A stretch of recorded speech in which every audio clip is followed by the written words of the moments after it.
Chat. Are we live? I think so. Good morning. Oh, I gotta stream this. I gotta stream this to my audience. How the heck do I do that? I never do that. I always forget to do that. I think you click edit in the top right corner. I'm in the wrong browser. God. We're still learning here. Dude, am I out of focus too? I am out of focus. The focus. Do you have your Shure mic on or no? No. Where's your Shure mic? I hear like an echo and stuff. All right, hold on. Here, let me just use these for now. 1 sec. I think the echo's more because you're in this garage, but. What about now? It's fine. Is that better? Alrighty. Not really, but it is what it is. It's all good. Dude, I'm out of focus. Do you got to get this like mic stand like this so you're more professional? Dude, you guys want to see this this new setup I have up here? So check this out. Show us your setup. So we're in our warehouse here, and which I'll show you. So I'm on this platform. There's like a loft up here, and there's like a big constructed loft in the warehouse. So I'm sitting up here. I brought a desk up here, and I'm like out here in the shop basically. So that's where I'm at. That's my new desk setup. And it's there's no temperature control in here, but it's been pretty nice. So it's actually really not that big a deal. But I am enjoying myself sitting out here in the shop. So yeah, that's cool. Truck Parking Club just bought that what from 79. That truck is. It's a 1978 International Transtar 2. It's got 130,000 miles, which for a 50-year-old truck is obviously not that much. And you don't need an ELD to drive those. Oh God, no, dude. There is not. I'll share a picture with you, or I'll share my screen and put a picture up. So on the passenger door on the inside, so on this door right in here, there's this wiring schematic of like the wiring of the entire truck. It's crazy to look at. Here, I'll share a picture here. Good morning, Justin. J-Mart, what's up, dude?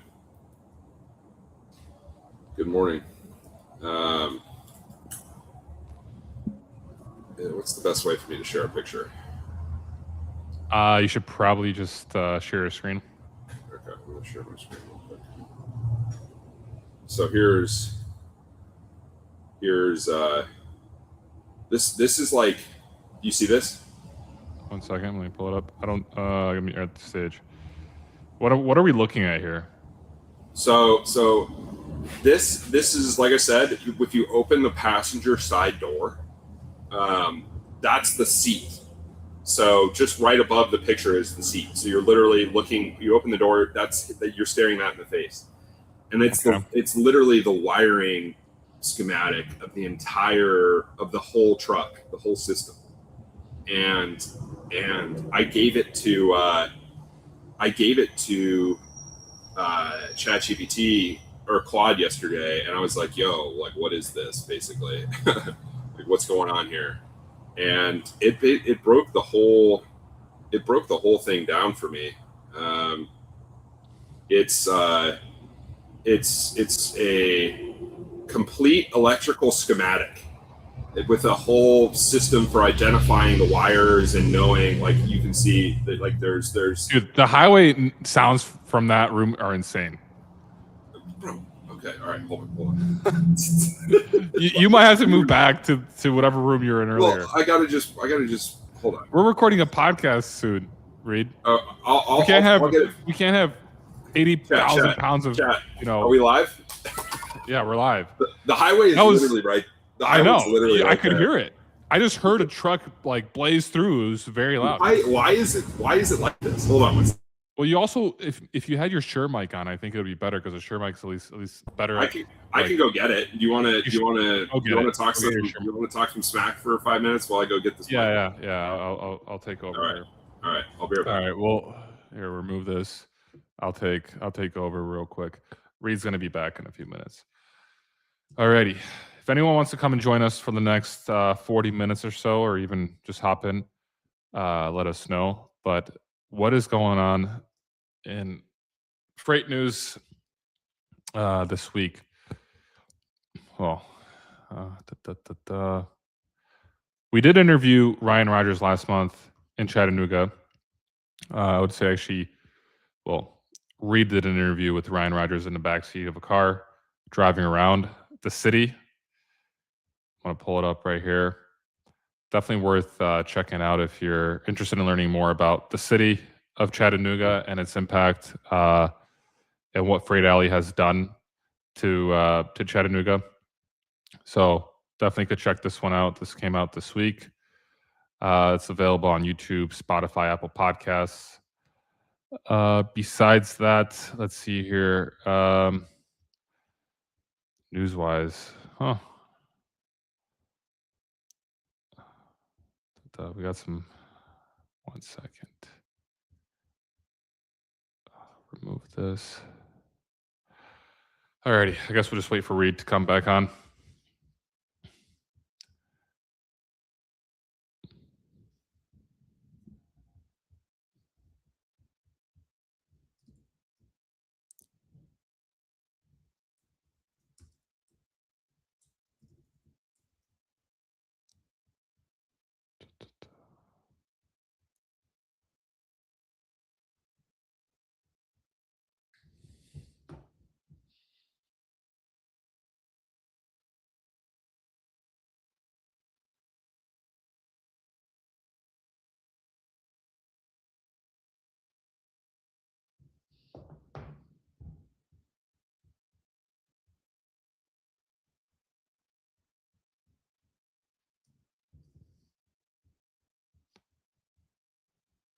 Who is going to manifest this year?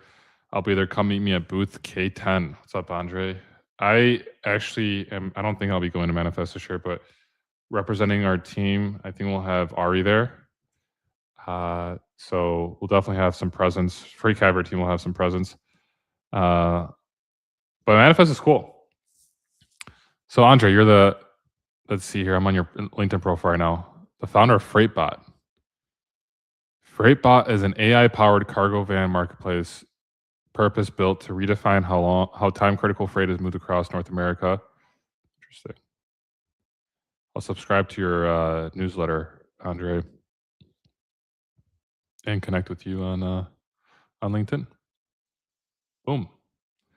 But Manifest is great.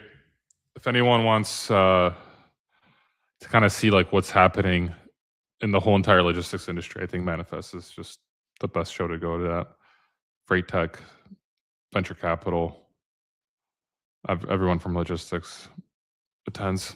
Reed's going to be there. Reed's going to have a whole. What are you going to be doing, Reed, at Manifest? Still on mute. Okay, a few more seconds. Hold on. I don't. 1 sec. 1 sec.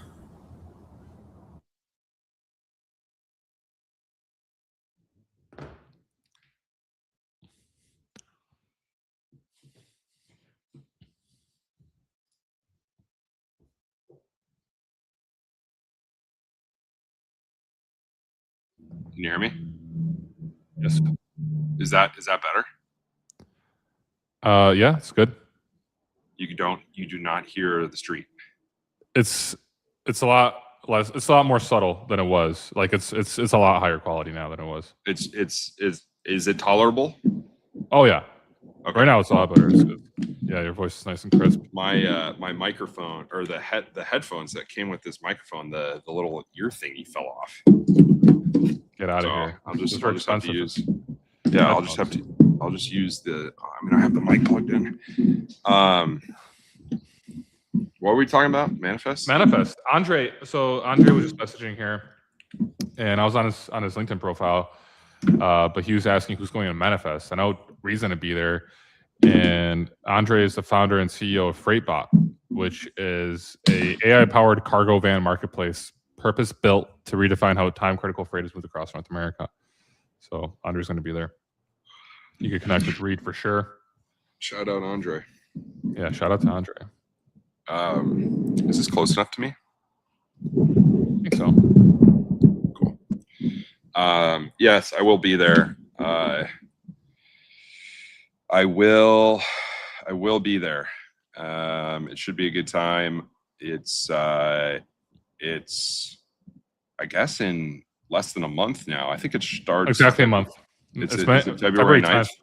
I think February 10th to the 12th. So 9th. Oh yeah. So it literally is in exactly 1 month we have Manifest. Yeah. It's I feel like it's one of the only shows that's really, I feel like, continue to get better and better each year, despite how terrible the market is. Yeah.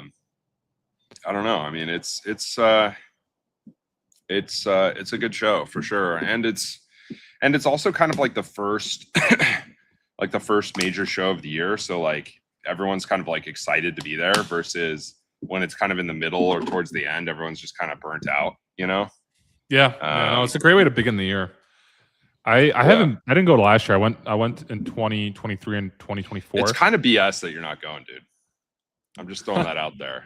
I think that's the week we need to finalize edition number 2 of the magazine. By the way, if you're not subscribed to Print Magazine, we're still shipping them out. Reed is shipping them out at Truck Parking Club headquarters. So if you buy a magazine today, print.freightcaviar.com, we'll get it shipped out probably today. I think Reed will get it shipped out. But that's actually the week that we have to send in the second final edition, and it's going to be a lot of work. I get it, but I get it, bro. Yeah. I mean, the thing is, you never know with me. Like, I do a lot of last minute trips, so I might decide like a week before that I do end up going. How do you fly to Vegas from Poland? What's the move, dude? It's this one was a little bit tricky. I think you could fly through London, so it's Warsaw, London, Vegas.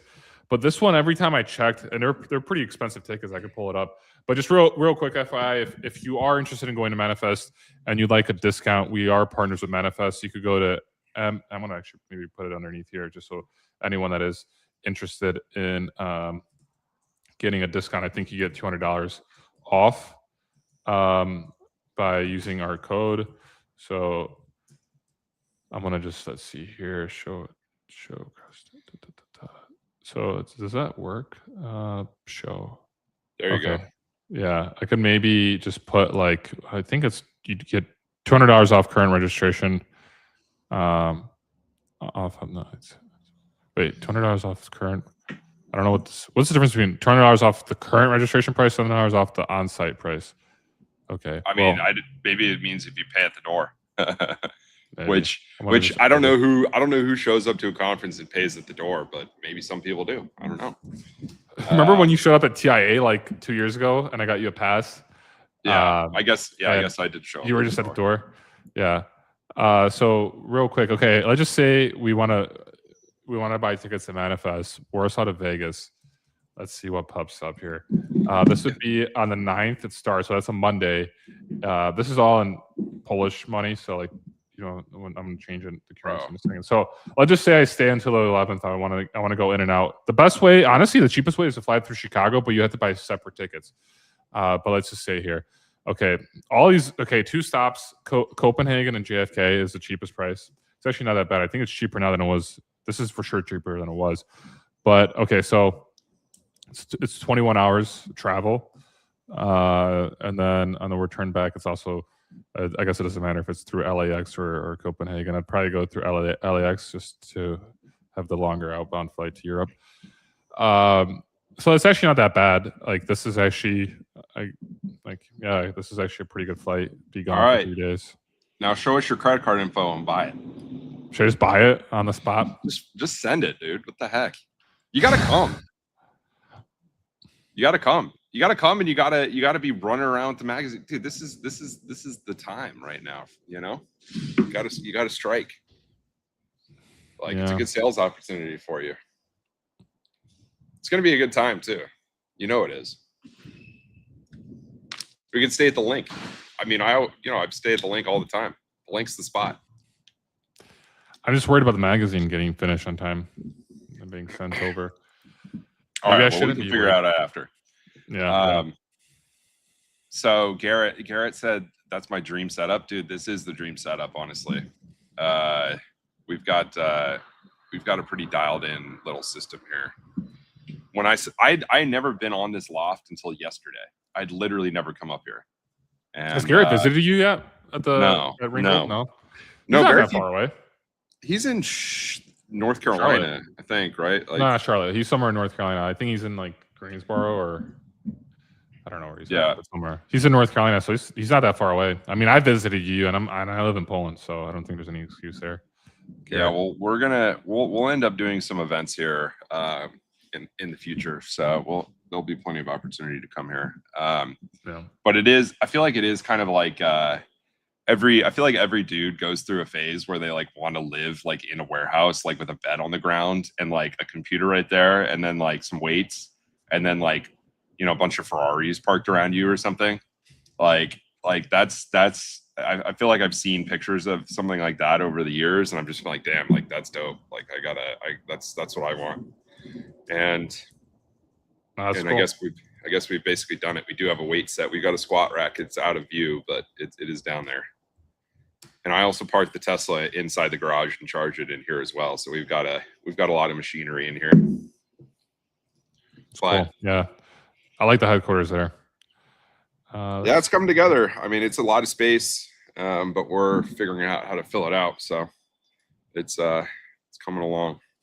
But now would it be better if the camera, like it just feels weird that I'm not looking at the camera. You know what I mean? Like what I'm gonna get a TV behind this camera so I could make eye contact with and that's the best case. That's what you want to do. Like, so like, I don't know, I'm gonna buy a TV next week. So next week I'm actually, because like, do you have the camera hooked up right now? Yeah. You can't tell? No, I can't tell. I figured you did. Yours looks way better than mine does. I mean, just from like a positioning standpoint, like should it be at eye level? I don't know. I don't know. We have no idea what we're doing. Yours looks cool because you have a background. I just have a white wall. You know, I don't have anything here going on. You actually have an interesting background to look at. So what's there to talk about today? Well, today we're going to be doing an interview with David Spencer, who's the VP of Intelligence at Arrive Logistics. Danielle just reposted our stream. Thank you, Danielle. We are speaking with David Spencer here in 30 minutes. So we're actually going to do a 2-hour-long Freight Gong Friday episode today. And David Spencer, what I really like about Arrive is that they do these monthly reports on the freight market, which are really thorough. And we've been reporting on them. We usually do like a summaries whenever they come out with them. And I think honestly, it differentiates them with a lot of other brokers because like, and it's I mean, it's for sure a big investment to have someone that's like VP of Intelligence, and I think Uber Freight has someone that does that too. But I think from like a marketing standpoint, it makes you look really good in front of customers, which I think is the goal that they have. But they so in our print, since I'm going to pull it up here real quick, we did have an edition which was about freight market predictions for 2026, and we also asked David Spencer.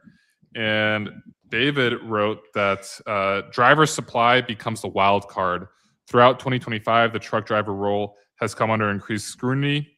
Recent federal initiatives and enforcement efforts have already contributed to reductions in capacity, and additional measures could further accelerate those exits. While it remains uncertain whether these actions alone will significantly impact the broader freight market, they could slow the rate at which new drivers enter the market if demand were to rise quickly, increasing the severity and duration of disruption. So that's kind of like what his take is on 2026. But we'll get a more thorough analysis of what the freight market holds from him here. And I'm actually kind of surprised it's the first time we're interviewing him because I've been friends with David for a while. And I mean, he's definitely really well versed on the freight market. And I think that's a topic that a lot of people want, especially headed in to 2026. And what's cool about him, he gets to see all the signals. Like he sees it. What they do at Arrive is they look at DAT, truck stop, Triumph, Sonar, like all the freight basically market analysis, and they kind of compile their own view, especially from what they're seeing. And you could easily subscribe to their monthly insights, which I highly recommend. You could also just download a report.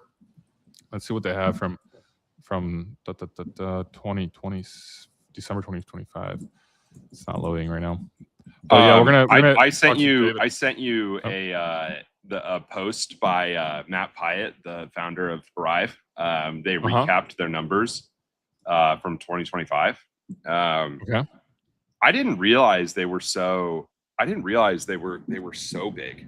I didn't know that. 2.7 billion in revenue. That's actually wild. Wow.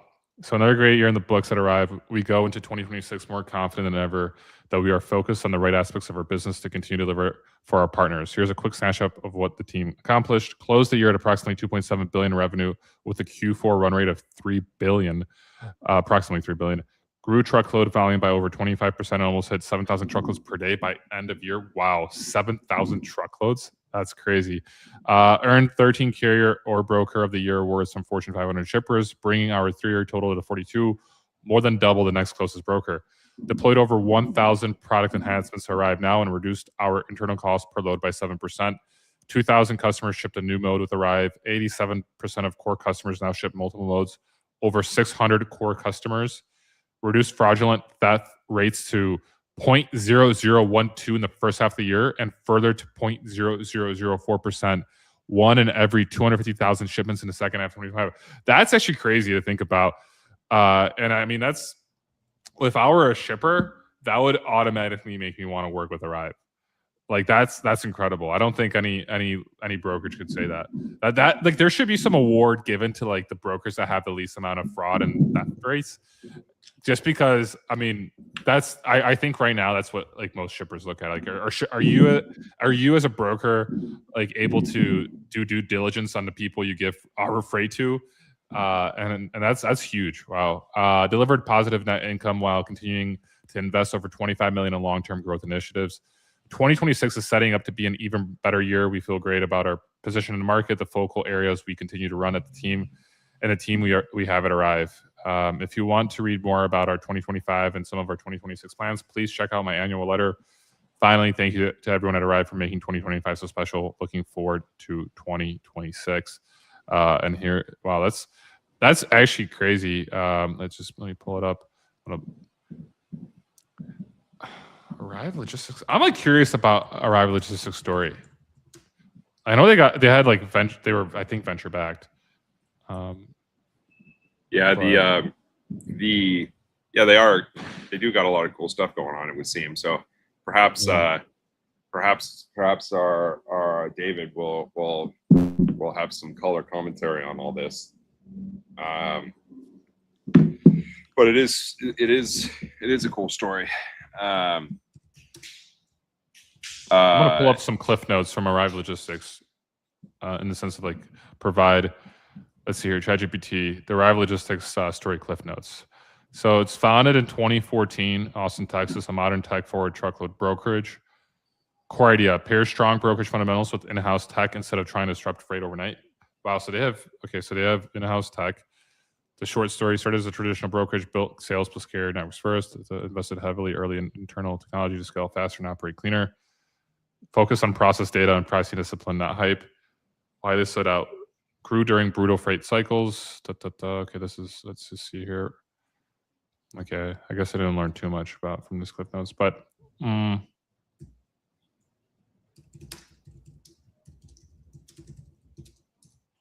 dude. What up? They've raised 335 million total funding to date. Wow. Okay. In 2021, 300 million plus private equity investment led by ATL partners. Okay, interesting. They raised a Series B in 2019. That's actually kind of interesting to see a freight brokerage raise a Series B. I guess that was 2019, a little bit different.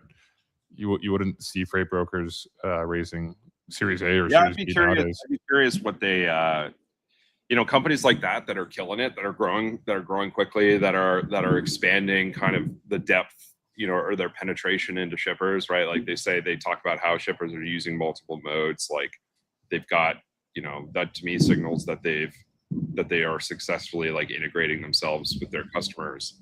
It's like, I'd just be curious, like what I believe they built their own TMS, if I'm not mistaken. I could be wrong about that, but I'd just be curious what are they using? Like, what are they doing? What's working for them? Because I feel like them and CH are like the big names right now, right? Like CH, if you listen, like I was listening to, that guy, Harry Stebbings.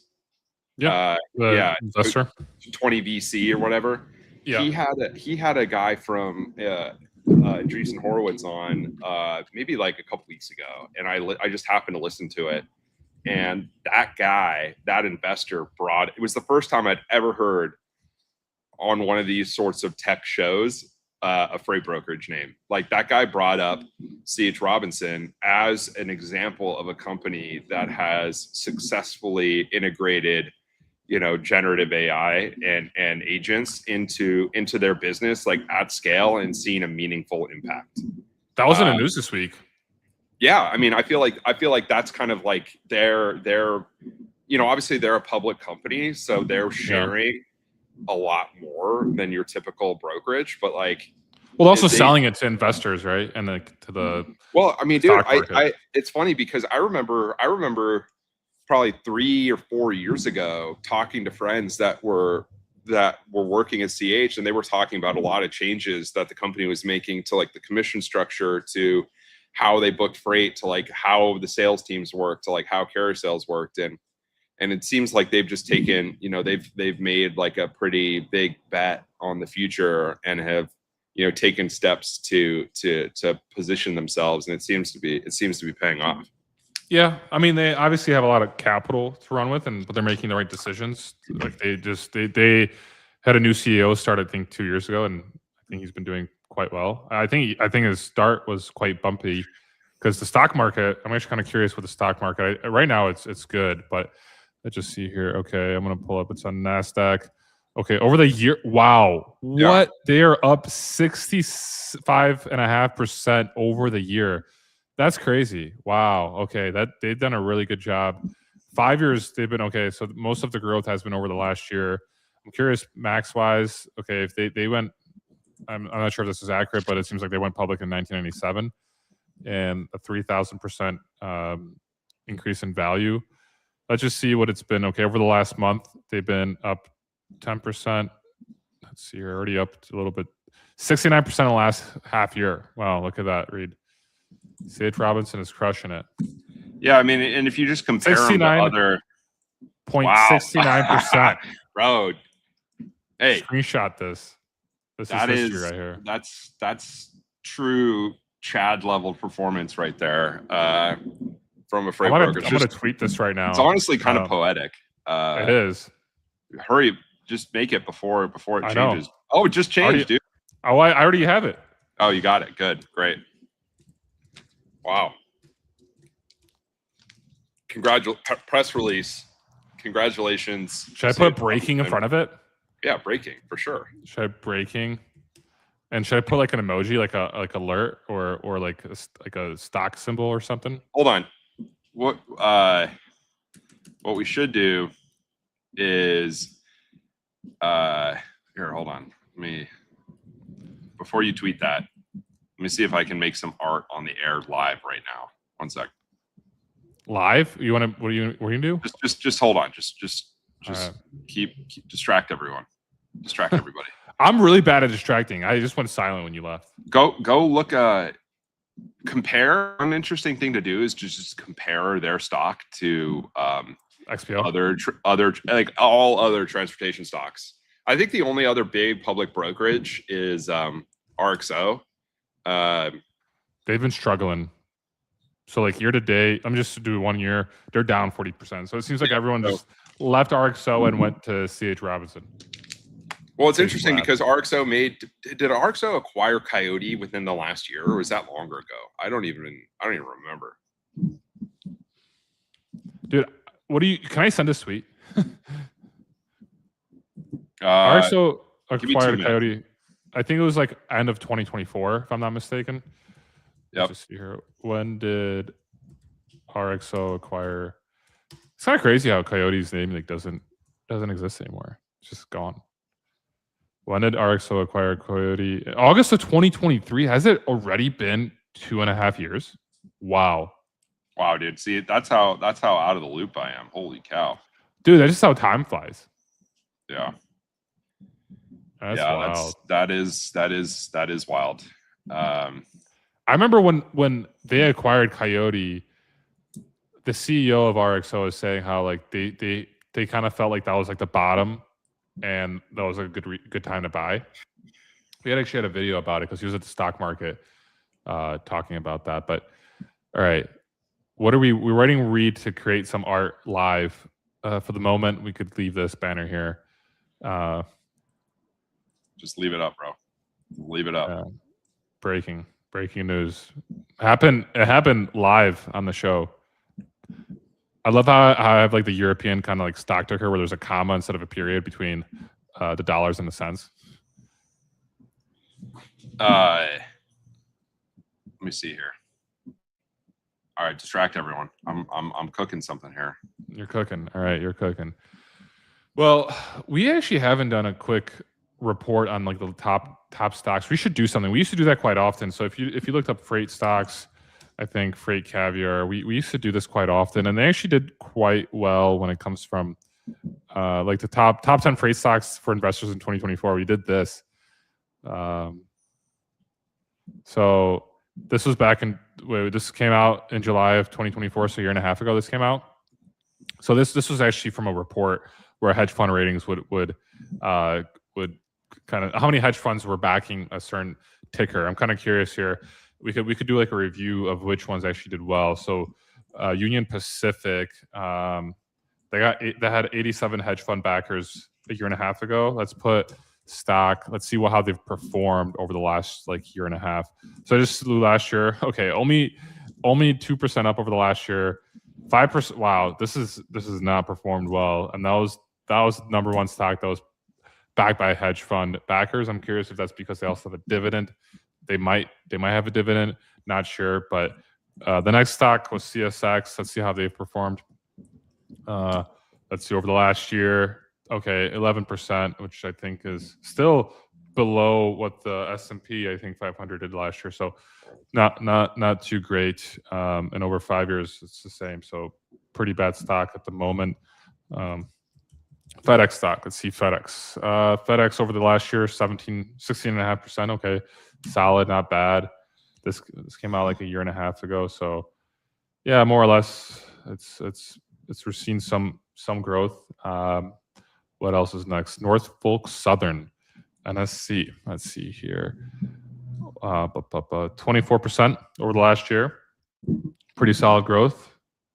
Okay, let's see XPO. XPO over the last year, 8%. Better than RXO, that's for sure, but still not. I mean, you just have to ask why. Like why? You know what I mean? Like what Dude, is UPS down 11%. I mean, it'd be interesting. You should just ask ChatGPT why is C.H. Robinson stock up so much more than all the other transportation stocks? Dude, it's propaganda. It's marketing. I mean, I guess it's not the real reason, but they've done, I think, a really good job of providing good numbers, and at least they have like a positive outlook with their AI technology because they've been really, really strong. But okay, I will ask ChatGPT. I'm wondering, okay, let's just pull it up here. Why is C.H. Robinson up 69% over the last 6 months, while other stocks, while other competitive stocks are down? Let's see here. Searching the web.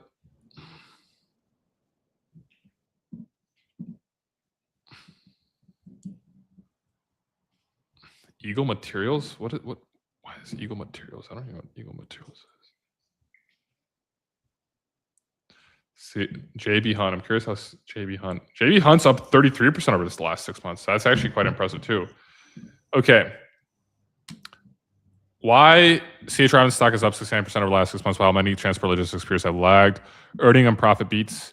Despite weak freight demand, analysts and investors are rewarding C.H. Robinson for profit beats even when freight demand is soft. Several quarters in 2025 saw earnings per share come in stronger than expected and operating income targets raised, which tends to boost share prices. So I think a lot of it also comes down to like what they beat expectations. And I think whenever that happens, they just naturally investors are more likely to invest. AI and efficiency narrative. A major theme in its run has been C.H. Robinson's early adoption of AI and automation to cut costs and improve margins. Investors are interpreting this as a lasting competitive advantage. Wow. Something many logistics peers haven't executed is visibly. AI is helping the company respond faster to quotes, schedule freight more efficiently, and lower labor costs, which shows up in profit metrics despite flat or declining top line freight volumes. This has become a catalyst story that appeals to growth and value investors alike. Third, cost cutting and margin expansion. Management has executed meaningful operating cost reductions, including workforce optimization and other efficiency initiatives that expands margins at a time. Dividend increases and buybacks. This one's huge, I think. C.H. Robinson has upped its dividend, which supports shareholder return sentiment, combined with relatively consistent buybacks. This makes the stock more attractive compared with peers with strong shareholder. But yeah. Look what I just sent you. 1 second. Should I invest? What did you send me? Oh, wow. That's actually pretty cool. I like that. But okay, so I'm gonna just come back here. I'm about to post it. I want to post it on LinkedIn as well. I think this is huge. We should actually post this on. You know what we should post this on? We should post this on Instagram. Dude, last night in my Tech Bro Tuesday, I demoed this tool that I built that I can like take images and like remix them and like create new ones like with pretty fine-tuned specificity. And I just used it to make this off a reference image in like 2 minutes. Dude, it's cool. It's pretty crazy actually. Obviously with some more time I could make it look a million times better, but like sure. It gets the still cool. It gets the job done, exactly. Let's see here, breaking. C.H. Robinson stock is up.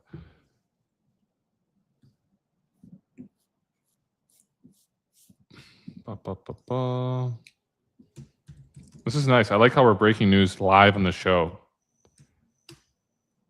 Okay. I just posted on LinkedIn as well, so anyone could go and I'm gonna like this.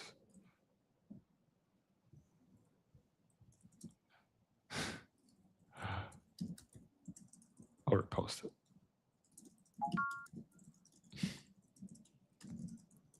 Alrighty. So what else is going on? We have 15 minutes till David comes on. I'm gonna go. I have some questions actually for David that we prepared. I'm gonna go get this printed out, so I have it on my desk. I'm gonna go use the restroom. So you might have to cook without me for a second. All right, cool. I sent you some questions too if you want to take a look at it. Can you like somehow make me an admin? Oh, can I present? Like I don't know. You are an admin. You just have to check your email. I added your email. Got it. Okay. Yeah. Okay. I added your email, but okay, I'm gonna mute myself here, and I'll be back in a few minutes.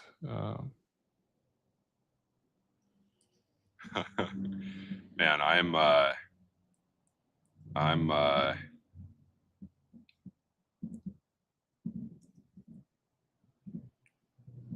I'm cooking over here, folks.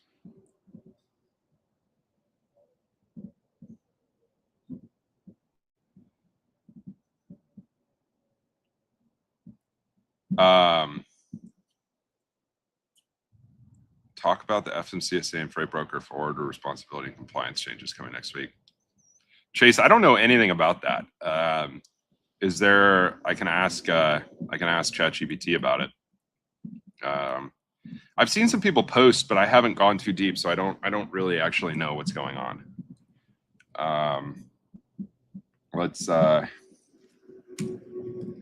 I just literally pasted your message into ChatGPT. Let's see what it says.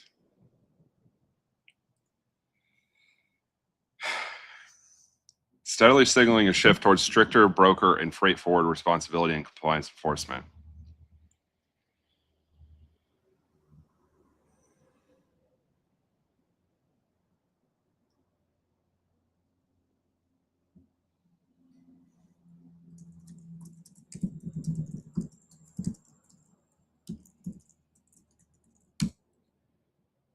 Man, it seems like lots going on.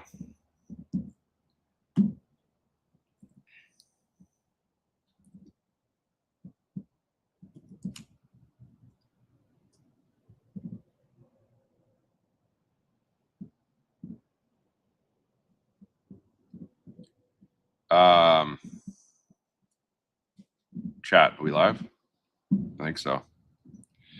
Yeah, ChatGPT is not really giving me a whole heck of a lot. It's been doing research for like a minute. Let's see what it comes back with. It does just in general feel like there's kind of a lot going on. I know another big topic in the news is the Supreme Court is like going to rule on Trump's tariffs. So that could also be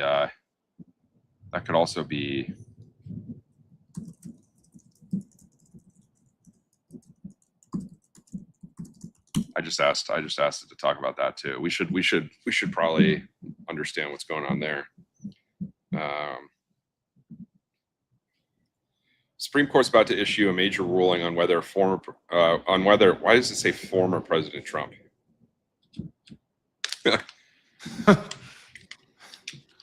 Whether President Trump lawfully used the International Economic Powers Act to impose sweeping tariffs on imports. The lower courts have already ruled that Trump exceeded his authority. For those rulings, pending appeal. Basically, the ruling could come out today.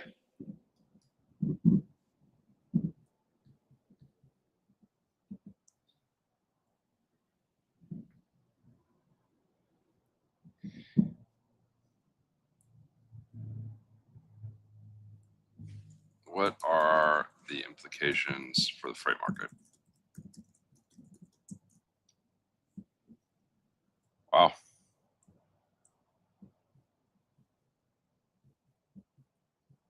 Damn, a lot going on. Maybe our boy David would have an opinion on this.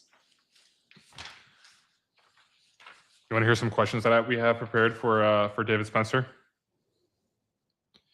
Yeah. So just real quick, if the Supreme Court strikes down the tariffs, then obviously they're not going to be in place anymore, and the cost to import will fall back down to probably where it was. So you'll probably see an increased volume through the ports, and long term or short, medium term, it should, maybe mean more volume, more freight volume. I'm not sure. What's interesting is from that newsletter from Semaphore that we subscribed to this week, they have what was it? I actually could pull it up. 1 second. This is a newsletter channel. Okay. Trade deficit in October hits smallest. I'm going to pull it up real quick. The trade deficit in October hit smallest since 2009 after Trump's tariff moves. The U.S. trade deficit 6 months into President Trump's tariffs tumbled to its lowest level since mid-2009. The Commerce Department reported on Thursday. The total was the lowest since the second quarter of 2009, as the U.S. was just coming out of the financial crisis and the Great Recession. So I think it's quite interesting to see that. I don't know. I'm not an economist, so I don't know what the positives are of having a trade deficit being lower. I know what it means, that we're shipping more. At least there's more being shipped out of the U.S. than what we're actually purchasing from other countries. I'm not sure, per se, what the implications are. Per se, maybe you do, Reed. Well, we could ask David for sure. Well, it's literally just a simple ratio of how much we ship out versus how much we take in, right? Yeah, but why is it good to have a low trade deficit? Does that just imply that economically, or I guess we're stronger from a production standpoint? We're obviously purchasing less from outside, which I guess makes us it makes us more independent. I asked ChatGPT, why? I want to just copy the text here. We've been in a trade deficit for 50 years. In 95, it was a $90 billion deficit. In 2024, It was 903 billion. So I'm it's gonna ask. It's 10x Okay. in the last 30 years. And why is this good for the U.S.? This is good because it signals stronger domestic production, better productivity, and less inflation pressure without collapsing demand.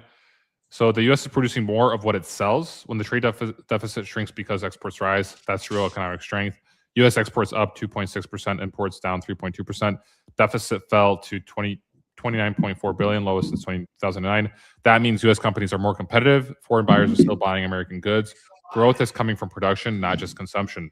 This matters more than the deficit number itself, and it supports GDP growth. Math matters here. Trade fuels directly into GDP. GDP equals consumption plus investment plus government. Okay. I don't want it to get demonetized. If it's too loud, I'll tell you.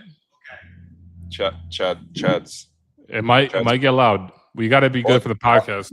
I'll tell him if it's too loud. I'll tell him if it's too loud. Or you tell me if it's too loud, and I'll tell him. Sounds good. All right. So yeah, it's. Who do you think is like? So to actually have on like the trade tariffs have done positive so far I for the economy. And I can't walk away. Can you hear me? Yeah, I can hear you right now. I wonder who in our group, if you will, is actually the best person to talk about this sort of stuff, because I think David's going to be a good person to discuss this with. I do hear a lot more background noise, by the way. That music's too loud. Hey, Chad. Yeah, turn it down. I would just tell him for the next hour to be really quiet, because we got to be good for this podcast. Is that better? No, for now I can't hear anything, but I think it's quite sensitive. Is it good? 1 second. Just be quiet.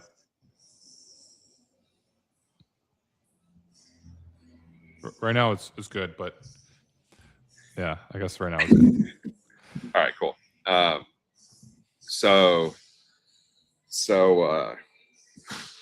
this guy, Chad's getting to work, so he needs his motivational music. But if it's too loud, just tell me and I'll turn it down. It's not even loud at all. I can barely hear it. I hear a little bit of it. I mean, I don't know. I guess it's fine right now, but for anyone that's listening to the audio version only, it might be kind of annoying. Yep. Chat. Tell us if tell us if it's too much.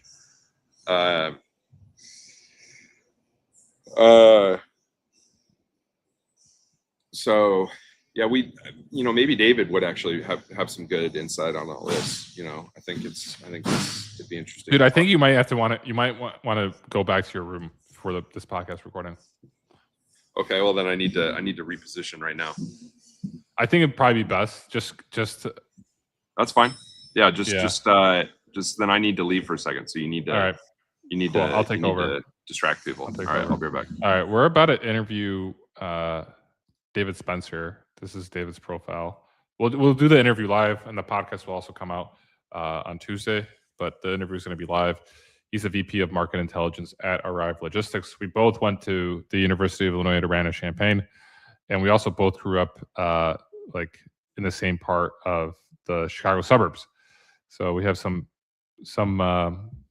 things that are familiar. We're familiar. We've hung out a few times at conferences, and yeah. So David started his career at AFN. Funny enough, when I was delivering Italian food in Niles, Illinois, I had a few deliveries to AFN, and that was actually back in the day that he was a logistics business intelligence analyst. Because I went to college between 2011 and 2015, and during the summers I would deliver Italian food in Niles, and so yeah, just I guess coincidental. We ended up, David and I first met, I think, a couple years ago at a freight conference, and he's been following Freight Caviar for some time, and we've seen each other at some of these events. And they do a wonderful job of putting together this Arrive logistics report. I want to still pull it up here. I think I have it. Arrive Logistics market update.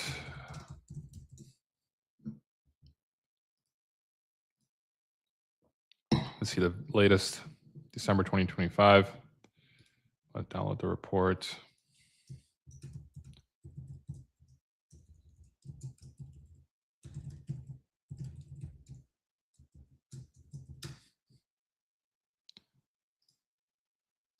highly recommend anyone to subscribe to this.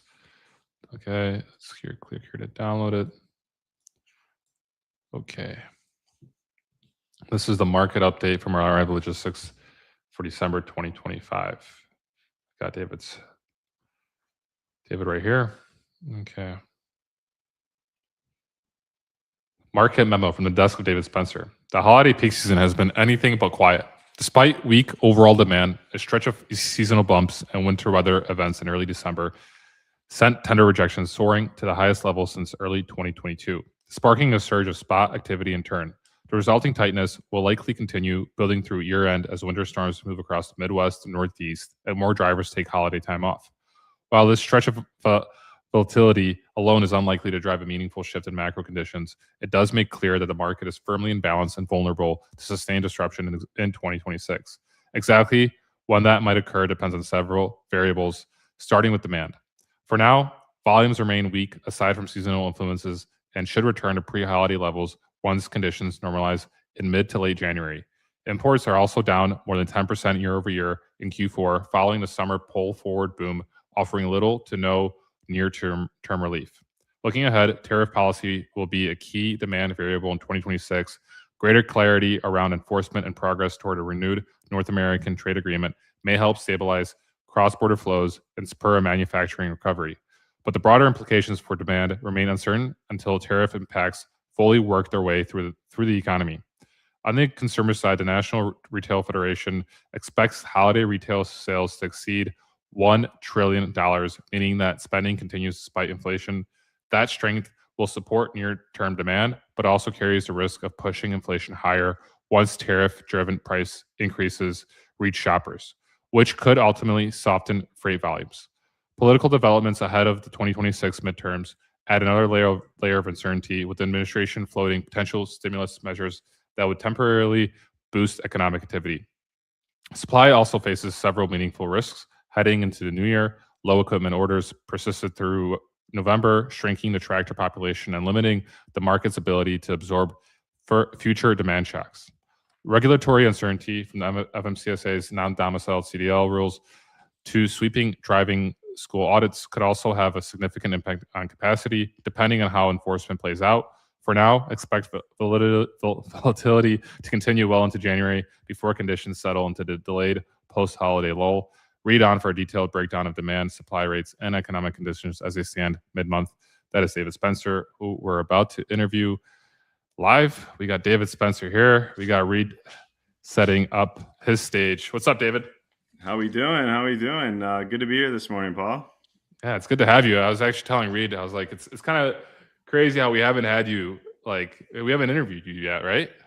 Yeah, no, this is the first interview. I mean, a couple of features, including the most recent Freight Caviar print edition. By the way, congratulations on that. And Thank you. I haven't quite posted to the public yet, but I'm one of the lucky golden ticket winners. I'm gonna go ahead and throw that out. Are you really? Oh my gosh! Wow, I didn't even know that.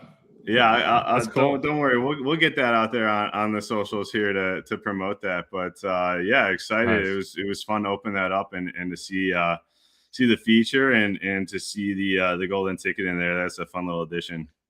That's cool. I mean, the best part was probably the truck parking club insert, though. So Reed, I mean, you made out like a bandit. Don't lose that. Reed, you got the halo effect on you again with the video. I think it's like, what do you in that room? In that room, you got the halo effect. We got issues in every room at this point. Is the audio at least okay? I think so. You might want to be a little bit closer to the mic, but I think it's good right now. What about now? I think it's good.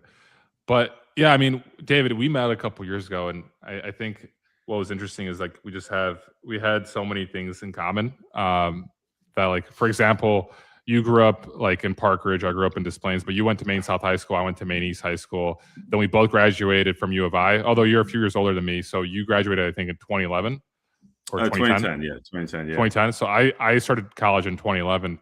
But then you started working at AFN, which was acquired by Global Trans. And AFN was based in Niles, and I was a delivery driver for an Italian restaurant in Niles, and I used to deliver food to AFN. And it's kind of crazy. We might have I might have actually delivered food to you or to the team, and you were there at the same time. So and we ended up meeting though in person for the first time, I think, just at a conference a few years ago. Might have been F3. I don't even know what it was. Yeah.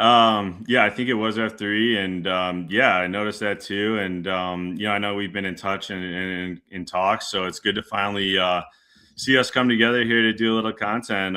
You guys have really exploded, and it's exciting. And Arrive's had a little bit of growth as well too. So a couple of companies on the up and up. Yeah, definitely. We were just reading Matt's letter, or at least post on LinkedIn. We didn't read the full letter, but it's quite a good year for Arrive 2025. Yeah, we're really proud of it. I think, look, the playbook is there, right? I think what's really cool about putting that letter out there from our org is we're not scared to say, hey, here's our exact playbook. Here's what we did. Here's what the differentiators were. And, we know we can execute really well. We have an incredible leadership team that's been really consistent, who's been around this industry for a long time. And, the leadership of Matt, I mean, is second to none. And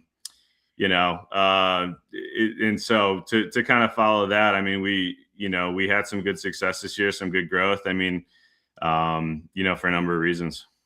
Yeah, I've always liked the market reports that Arrive does. I think no one does market updates like Arrive, especially when it comes to like any brokerages. Like I know that Uber Freight does some of those, but and maybe RXO has them. Like a lot of the larger brokerages tend to put out market updates, but no one does such a good job as Arrive. And is that your department, David? Like, that all kind of rolls up to you? Yeah, I mean, we have incredible support from our marketing team internally, to help with putting that together, at least making it look as pretty as it is. And a couple of the format upgrades over the years had a change last year that kind of hopefully made it easier to get through that content even. So the marketing team and the resources have been huge, but yeah, this all comes through myself and my team to put together the content and to author this thing. Yeah, it's quite impressive. I was also telling Reed, I think this is like a great content just for just for lead gen, right? I mean, I think shippers look at this kind of and like, all right, this is like a legit brokerage. They know their stuff. They know their data, and I think it's just, I mean, it's good and it's quite a large investment, but it's I think worth the ROI. Do you guys, David? Can you guys can hear me, right? Yeah. Yep. I was just gonna say, David, like how much internal kind of intelligence are you producing for the team specifically that we never see? Yeah. Well, first to comment on Paul's, notes there. I mean, look, we started this during COVID when the first lockdown started, and trying to figure out what was going on. And we started to put content out there. Actually, a little bit before COVID, we had started, at least this concept of putting content out there. And we were just shocked by the reception of it and how much interest there was. And there's been a growing, it's grown as a part of our regular QBR process. We're doing monthly calls with customers to support, not just their knowledge, but their teams, doing lunch and learns with their operations teams or meeting with their executive teams to talk about, helping them with their budgeting process, the transportation teams, et cetera. So, it's been a really, really awesome sales tool and a good way to kind of support our sales teams. But yeah, internally, I mean, right after this call, I have a entire floor all hands where I'm going over market content. We do that every other Friday for the entire team. Every week we're meeting with our business development and pricing leadership and executive leadership together to, no matter what's happening in the market, it could be stable or it could be changing, just talk about, hey, what are we seeing out there? How does this affect our pricing strategy? Understanding what's going on in the market is a constant conversation within our business. So it's part of our culture and what we're doing. Mm-hmm. Yeah, that's pretty cool. I mean, I'm just thinking back to my brokerage days and the pricing or just the market information that I was privy to or looking at, and I feel like it has to have come a long way. And I'm just curious, like, just in terms of, action items or like, changes in behavior or like what the team does, operationally with the information. Like how do you think they weaponize that data that you produce, I guess? Yeah, and first, I mean, I have to give a lot of credit to all the data providers out there. I mean, back in the day, I remember coming into this game. I was a carrier rep in 2011, right? And they're like, "Oh, go book this load." I'm like, "Okay, over how much?" I have no idea how much this lane of Dallas to Dubuque is going to be, or whatever, right? And just the intelligence that's available has really expanded, and so the addition of Freightwaves sonar platform and FTR, Act Research, DAT. I mean, all these companies, have a ton of information that helps support putting a narrative together. And it gives us a lot of confidence to then take that information, to your point, Reed, and drive action in the business. And there's a playbook, right? I mean, there's different cycles, right? You have the seasonal patterns throughout the year. So you can be a little bit forward thinking about, okay, coming out of the holiday, we get into January. What do we typically see over the next 14 to 30 day period? If we have seen typical seasonal patterns, that's probably a pretty good indicator then of what we should expect to see over the next 2 to 4 weeks. So, hey, if things are going to be softening up, maybe we have a mindset that's more focused on,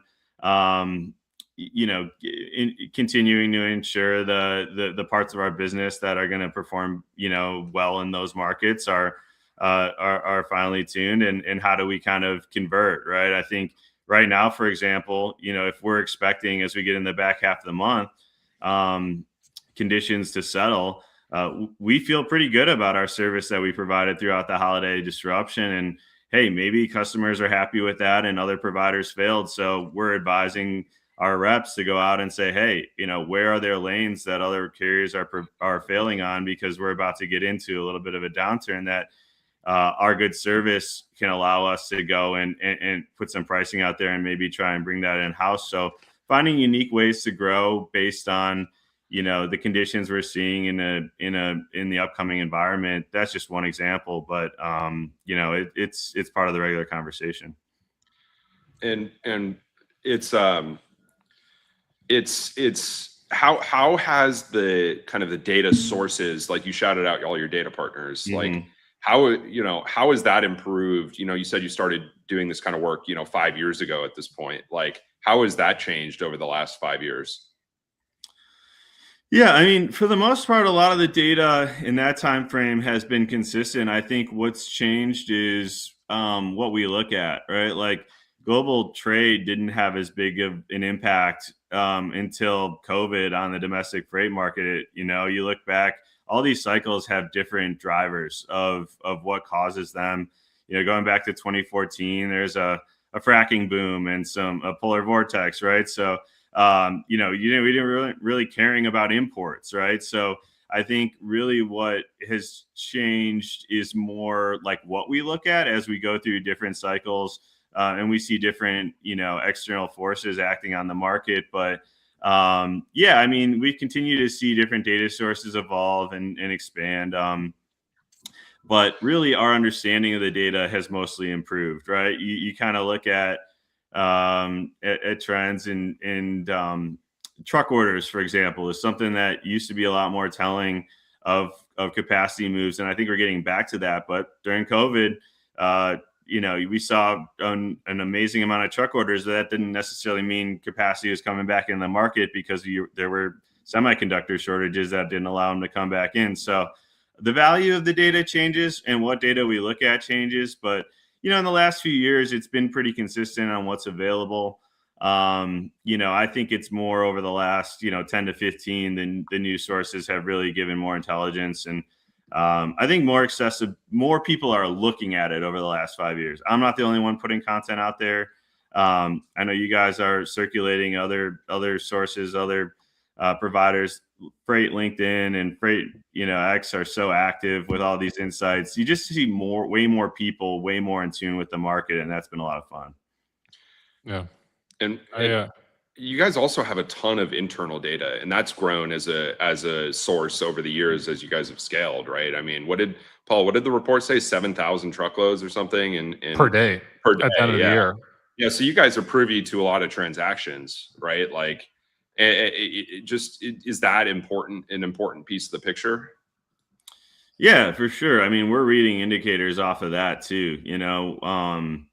What are the areas of the country? We're building our own internal load to truck ratios. We're looking at our pre-booking percentages. We're looking at our win rates in certain areas of the country on our integrated pricing. We're looking at all kinds of things that give us signals too. But what's really cool about being at 7,000 loads per day now versus 4,000 loads per day, call it 18 months ago, is that our density is building. We're getting better signals, and now when we're seeing something in the market data, we can look at our own internal data to try and confirm that. And a lot of times our own data is going to give us a better early signal than the external data. There's some high frequency stuff out there, but typically you're waiting even till next day. So the internal data really helps more of that, in game changes, things like that. I'm curious, David, from just like comparing 2025 to 2024, and also like I want to hear what your expectations were headed into 2025, and did they realize? I know there was a lot of moving pieces because of tariffs and non-domiciled action. So like I don't think anyone actually was able to predict what was going to happen last year. But I'm curious, like what if you could kind of walk us through that and then tell us what your expectations are now for 2026. Sure. Yeah. I mean, rewinding a year ago, there was some talk about tariffs at this time, but I don't think anyone really understood what that was going to look like. To your point, manufacturing had really been kind of starting to pick up, right? A big driver of freight at this time last year, and we saw some expansion. That fourth quarter of 2024, you looked at 5-6% increases in spot rates year over year. I think myself and everyone were looking at a few of those indicators and thinking, okay, we've been in this thing for a few years now. We're starting to see that uptick. The demand drivers appear to be there, and from that perspective, there's probably an increased likelihood of disruption as we enter this year. That said, our forecast didn't call for that, right? We were calling for more vulnerability as the year went on with the right catalyst. But the main metric I really look at to look at vulnerability in the market is really the delta between spot and contract rates, right? That's one of my main ones. So when spot rates are getting up close to contract or above, that's a good signal that carriers have options, right? They don't necessarily have to stick to their contract business if they can, rely on kind of moving freely with the spot market and potentially making some more money. It's a good sign of spot demand, creating some opportunity. And that number was still pretty large last year. So we didn't really expect a big disruption without a major catalyst this year. And then as the year progressed, right, tariffs really weighed on demand. And then you saw the regulatory stuff really ramp up in the summer with English language proficiency, and then the non-domicile regulatory enforcement. And by the time we got to Q4, even though demand had fallen, we started to see some more sensitivity in the market. I think it started in October early on. There's a brief period there when that non-domicile stuff first started to kick in. To me, as we saw that fade, it really felt like, okay, carriers are starting to be opportunistic a little bit here, right? That was a pretty good reason for them to go out and ask for a little bit more money. But, the demand really wasn't there in October. But as we got into December, you saw winter weather shake things up coming out of Thanksgiving. You saw that seasonal demand uptick. You saw a lot of drivers take time off around the holidays. And boy, we saw some crazy rates coming in from carriers and from some drivers. I think just testing our willingness to pay, right? So the access to information and that sort of mindset from the carrier side of things is something that'll be interesting to watch this year. When there's an opportunity for them to make money, I think we're seeing them push for that today. And that's kind of my recap on getting us to where we are today. I think, the seasonal disruption was significant. You look at the DAT rate chart or whatever rate chart, rejections were higher year over year. DAT rates in December were up 9.8%. December was a really good month for truckload rates, and we've seen some capacity tightness coming into January here, but with Orthodox Christmas this week, I think we were still expecting tightness this week. I think as we get later in the next week and the week after, our expectation is still that we start to see this thing slow down a bit, and we'll take it from there into 26. David, I'm curious how much you're following just on that tariff conversation. I was reading today that the Supreme Court is kind of looking at the lawfulness of the tariffs, and obviously, if they rule that they're unlawful and strike them down, then I'm just wondering, how closely you're following the story and what your opinion on the whole situation is. Yeah, I mean, if we get a ruling today, I think that would be really great for just clarity as to where we're at. Sorry, there's been updated 2 minutes ago. U.S. Supreme Court, Oh. The court does not issue a ruling in Trump tariffs case. So boom, live. What does that mean? So just not today. It will not issue a ruling on Friday major case testing the legality of President Trump's sweeping global tariffs. The justices issued one ruling on Friday in a criminal case. The court does not announce in advance what cases will be decided. Okay. So it still could happen. It still could happen. In the air. Yeah, it still could happen. Yeah. I think IEPA is just one means that the government this administration has to, deploy tariffs.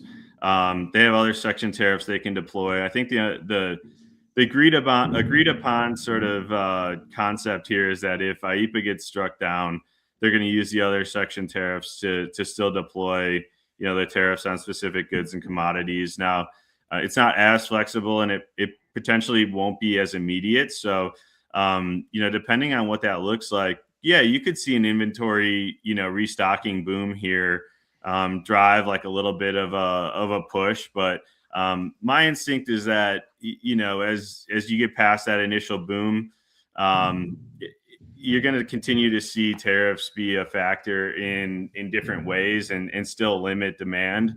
But yeah, I mean, I think if you get a little bit of reprieve from tariffs for a short period of time, that I think a lot of shippers will look at that as a good time to try and get their orders in and get freight here before those other tariffs are in place. Mm-hmm, mm-hmm.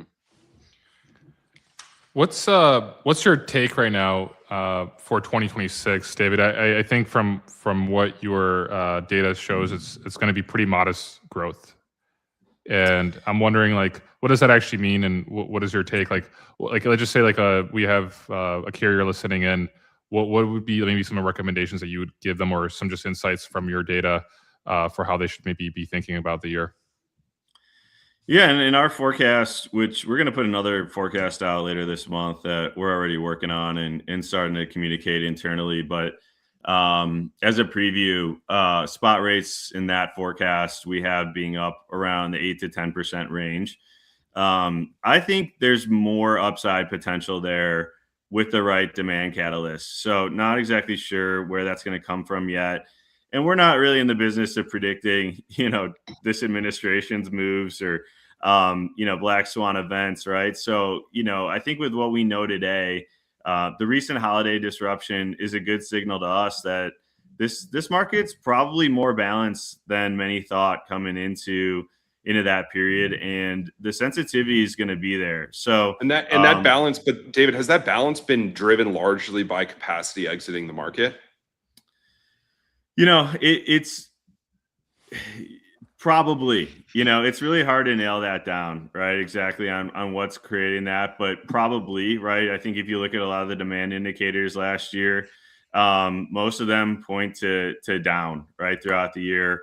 And I think that when you look at demand fading and if you're saying, hey, there was better balance, then that probably you can deduce that, it's probably from capacity leaving. Whether or not it's from the regulatory enforcement, I think that definitely was a part, but I'm not going to go ahead and say there was all regulatory enforcement that created it. I think it's been poor trucking conditions for 3 years, right? A lot of these drivers and carriers are they say a breakdown away from shutting a truck down, and it's not getting any cheaper or easier to run a truck, right? The driver rolls under way more scrutiny. So, yeah, I think it's our opinion that we've seen capacity leave, and we expect that trend to continue this year, assuming we don't see any kind of inflection in the market. But, Yeah, the way I see this year playing out is no sustained disruption, but greater volatility when you see those demand surges seasonally. So spring produce, DOT week, summer peak, Q4 peak, you're going to see greater rate volatility in those periods, but I don't necessarily think that means this whole thing is going to flip, right? I think both can be true. You can have a much better trucking market, but not necessarily see that inflection to 30, 40% year over year increases in spot rates. And from that perspective, I think holding steady as a carrier or as a broker right now is really important, right? You got to provide an excellent service to stay in good standing with these shippers, to make sure that you're not just getting the money when it's good, but you have that opportunity throughout the year to run some consistent freight. You don't want to be known for chasing the money, too early here before it really is that kind of environment. And even if we do see a disruption, it's very unlikely that it lasts to the extent we saw during COVID. There are a lot of factors at play there that extended that too. So, it's one of those situations where if you focus on your customer, I think you're going to be in a really good place. So, hopefully you have a good customer that's willing to work with you, understand what it takes for you to be profitable enough to run your business. That's sort of our mindset, right? Is we're not going to fail on our contracts right now. But that might mean increases in contract rates today, right? If you're looking at wanting to be successful through this year through increased volatility, that might mean 3 to 5% increase in contract rates to do that effectively. I'm wondering, David, because I know that you use Sonar for a lot of your data analysis and market updates. I saw Craig tweeted this. This was, I guess, early morning today about rates.usa. I'm not even sure what that means, but spot to contract rate spread, United States of America. An index which measures the delta between spot and contract truckload rates is flashing bright green that the Great Freight Recession is finished. Last time we saw rates surge like this was in summer 2020, the start of the COVID capacity crunch. How would you look at this, and what would be maybe your take, or how would you summarize this from an Arrive's lens, or the way that you look at data?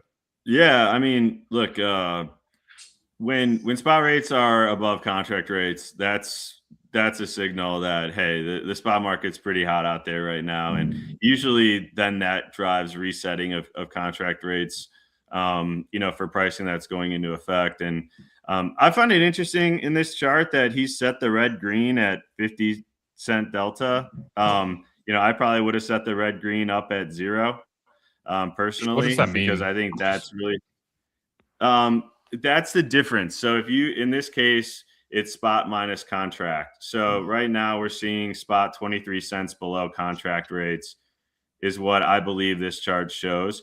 Yeah. So there's still in that red green. It's a bit misleading.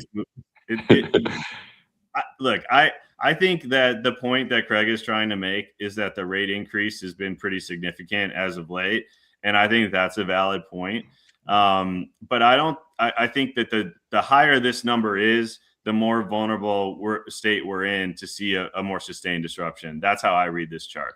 And, a large movement to the upside means that vulnerability has increased significantly. And I would absolutely agree with that. You look at reefer rates, for example. Reefer rates are actually above 0 right now on this chart. So if you were to isolate reefer and look at DAT, reefer spot rates are above contract. But right at the end of that seasonal push, right? So you see spot rates come up with seasonality. And then as we get into now this Q1 lull, late January, February, I'm expecting spot rates to come back down and this number to trend back down. I think it's a good signal that this market is more ready for disruption, but I don't think we're there quite yet. That's sort of how I interpret all that. Mm-hmm. And you were just mentioning that the reefer rates are above 0. This is compared to spot to contract, right? Yeah. So, and for that, I'd look at, in their rate view tool, they have, both spot and contract rates broken out. So the trend line view, I don't know if they have it as clearly visible here for you to look at. I think they just kind of I got post. it right here. Oh, This there is we from go. last Yeah. month, though. So last month, so on this chart, right, for temp control, if you look into December, actually finished. If I pull up my December is, let's see here. So from this came out early December, right, David? This report that I'm looking at. right, so I had December temp control finishing at 227 for spot and 237 for contract. So it's still 10% below contract. But in early January, I have spot at 249 and contract at 236. So looking at positive 13-cent reading on spot minus contract right now for reefer in early January. When's the last time that happened, David? The last time that happened was definitely during COVID. I'm going to go back up to the last time. This chart shows from January 2023. So over the last 3 years, it has not happened. Yeah, so very early 2022 was the last time it was in that range. So February was the last time it was above that. February 2022. Yeah. So I mean that was right before the crash, right? So throughout the COVID disruption, we saw spot rates above contract and kind of pushing contract rates up. That's typically what you see in these cycles, right? Is spot rates climb above and you see disruption. Shippers are eager to continue to keep contract capacity in place and they lock in wherever the current rates are. And that, that ties to capacity. And once you see that disruption fade, then rates come down slowly here on the contract side and fall pretty rapidly for spot. And so, but I mean, if you just kind of project out over the next coming months, like it doesn't seem to me like the administration's going to let off the gas on this enforcement activity, right? they, if anything, it seems like they're just going to go harder. And if that's actually a contributor to this, right, then you have to think that it's just going to kind of continue to spool up, and that's just going to further create the conditions to where any sort of marginal spike in demand will kind of throw us into a frenzy, so to speak, right? Like the longer this goes on, and the longer we just kind of just kind of go along, and the more capacity exit, if that's actually what's happening, the more enforcement happens, then it just is when something happens, it's like a powder keg, basically, right? Any demand spark to me, that's a all engines go on this thing, in my opinion, especially if you're timing that with one of these seasonal disruptions. And also what we saw during COVID with all the entrants, like tons of new capacity flooding the market, might not be anywhere near, it might not be able to happen to the same degree, right? Just because of the regulatory environment, because of the scrutiny being placed on fleets, right? If anything, it might, and that might have kind of a more compounding effect, like demand spike. There's obviously a huge shortage of capacity with that demand spike, but there's really not much that can be done to increase capacity to level things out, right? Yeah, totally. And I mean, that's kind of what I was getting at with my forecast, right? Is I think there's a lot of upside potential for this thing this year. And where's that demand going to come from, though, right? Is it government stimulus? Is it, is it the war machine? Is it, who knows what it's going to be, right? I think no one really wants it to be capacity exits driving this thing, right? That's not a good thing for anyone. But I think everyone would rather us see something cause a spike in demand that's going to be sustained in a way that creates a healthy marketplace for all to be successful. So yeah, I definitely think the risk is there. Now the enforcement side, look, I agree. I think they're going to be relentless in continuing to pursue this administration for sure. But the big question is really about the timeline that they're able to do that on, right? If you're talking and you're saying it's nearly 200,000 drivers, okay, that's significant, especially if you pull that capacity off in a 1 month or 2 month period. But if it takes 1 to 2 years for that capacity to be removed, now you're talking about something that's closer aligned to the Drug and Alcohol Clearinghouse program, right? Where it's more of a slow bleed, and you're not going to have that immediate catalyst type of effect that's going to spark some kind of disruption from a capacity shakedown. So yes, the enforcement that's gradual over time continues to set the stage for that demand spark to be a boost to this market. But I'm skeptical on the ability of this administration to drive enforcement fast enough for that to be the spark. Sure. Yeah, that makes sense. But I feel like, I feel like in every, like, at least as long as I've been involved, it's like the sparks are never what you expect them to be ever. You know what I mean? Like, it's like in 2017 or 2018 or whatever, when that Hurricane Harvey came, and that like completely flipped everything like on a dime, right? And it's just, and then COVID, obviously nobody expected that to happen. And so it's just like, it just seems like stuff happens, right? And you can never really predict it. David, why does like a hurricane? Well, I guess it's Hurricane Harvey was like the one that I have in mind. Like, why did Hurricane Harvey have such a large impact on the freight market? And like, I think in 2025 we didn't have any major hurricanes, or any hurricanes for that matter. So like I'm wondering, like, why would that be a catalyst, for example, for like the market just to like spur up? Like, besides the fact that there's like FEMA loads and there's freight that needs to get moved there. Like, I'm just curious, like, why does it have such a large impact sometimes and sometimes not? Yeah, I think timing's big, on these events, for sure, and location of these events. Houston's a major freight city, right? So the impact from Harvey was devastating, and then you had on top of that, you had the ELD mandate in December, which really, I think, kept that thing running by pulling some capacity offline too. But that was at the end of a long stretch, right? 15 was a tough year for trucking. 16 was a tough year. And really most of 17 was tough, right? So that stretch of a downturn was almost as long as the stretch that we've been in today. And so it gave capacity a chance to exit along the way. It created an environment where, the market was sensitive. The spot to contract rate gap was closer. And you get, when you're in that environment, it takes less and less of an event to do that. Now, Harvey was a massive event, and I think ELDs was a big capacity driver too. But, I think timing and is a big part of that. And so, I mean, we've seen major hurricanes since, right? You look at Helene and Milton last year were big events, and I think the market wasn't really ready for that to be a sustaining disruption at the time.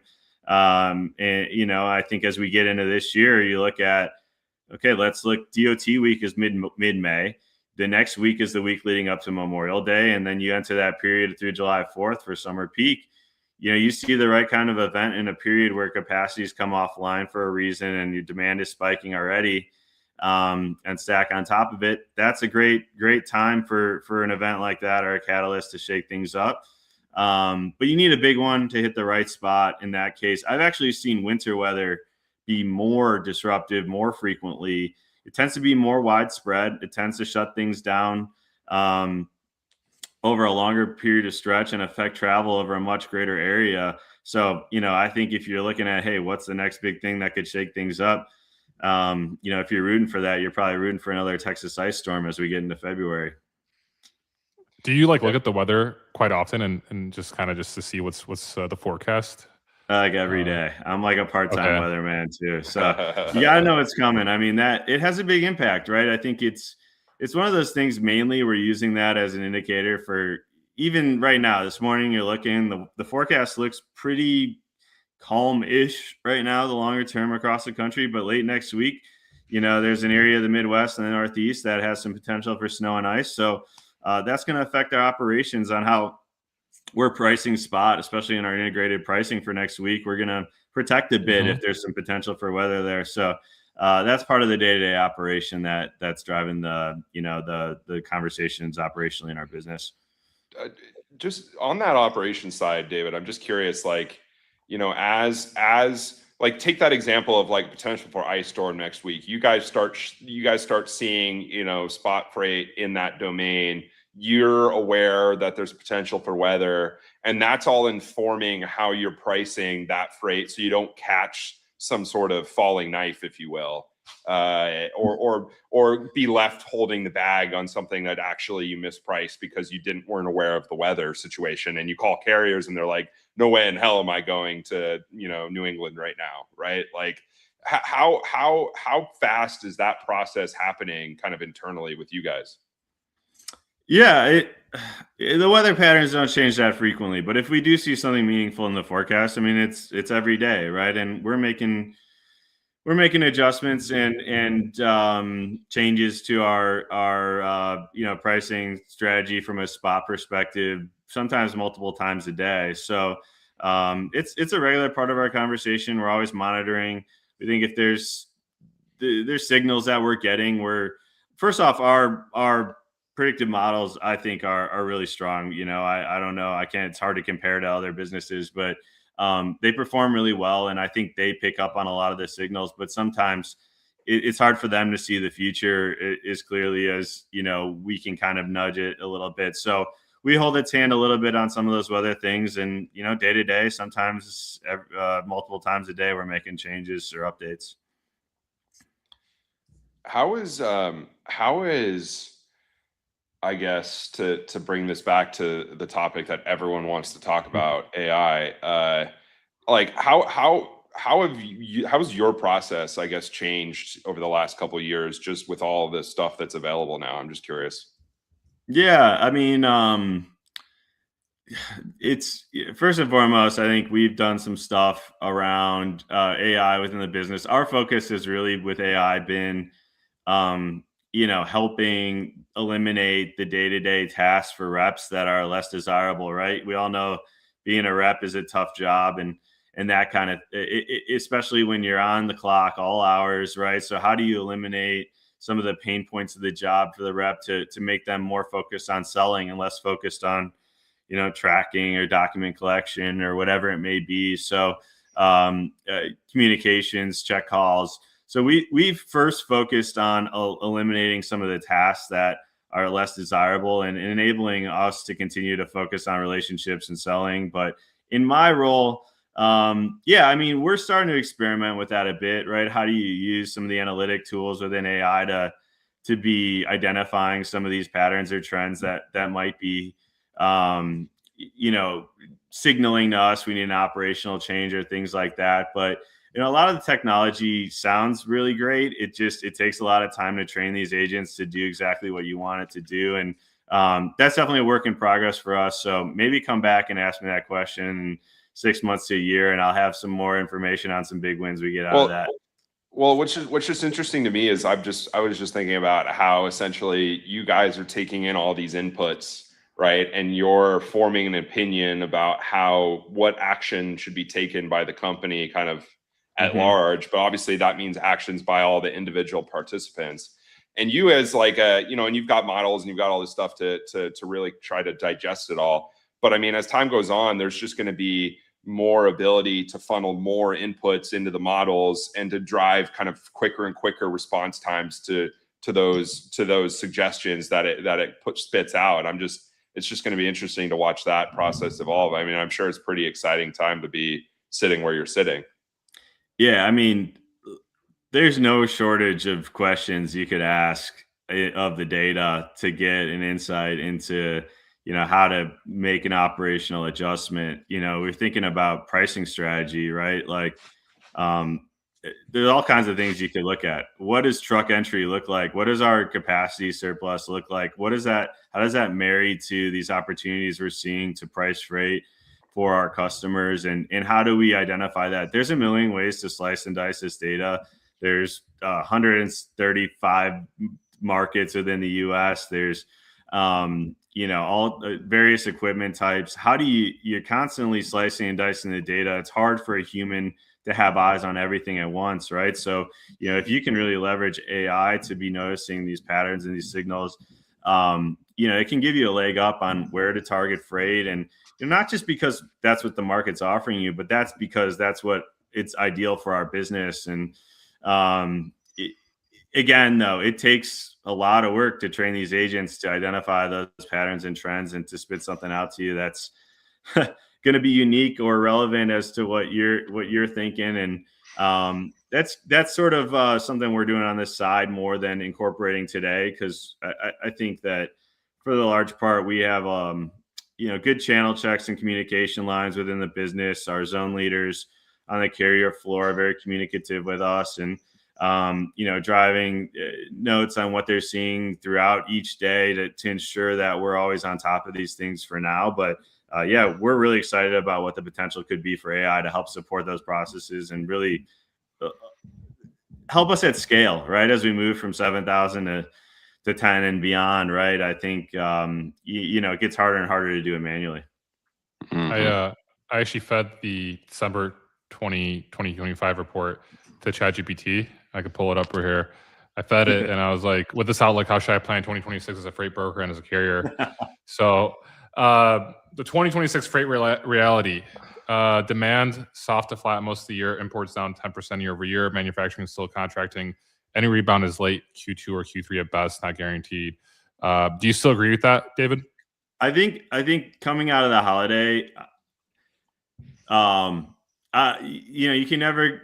I'm never going to go ahead and say yes, a disruption's happening this year, but I speak in probabilities, and the probability of a disruption this year has improved or increased in my mind. So I'd say that I'm still thinking Q2 to Q3 is the ideal timeline that it would happen in, but at a higher probability than where I was at about a month ago. Okay, so that's good news for carriers that have non-domiciled drivers.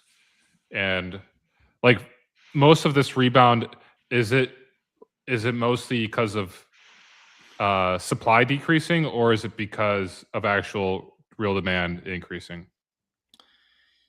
I think the rebound we saw in December was a combination of factors. One, I think, is weather was timed really well to support that, and it extended a long time. Like the Midwest and Northeast had been hit really throughout the month of December. That's early, really early, right? I was in Chicago for Thanksgiving, and we got like 8 to 10 inches of snow on that Saturday after Thanksgiving. That's pretty abnormal for that time of year, and I think that cold really lasted throughout.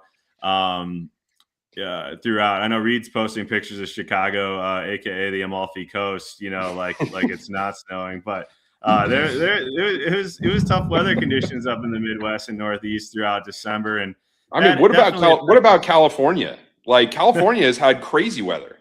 Like they've got in the Sierras, like on 80 right there over the mountains. Like they've had like multiple feet of snow in the last couple of weeks up there. Like that's got to be part of it.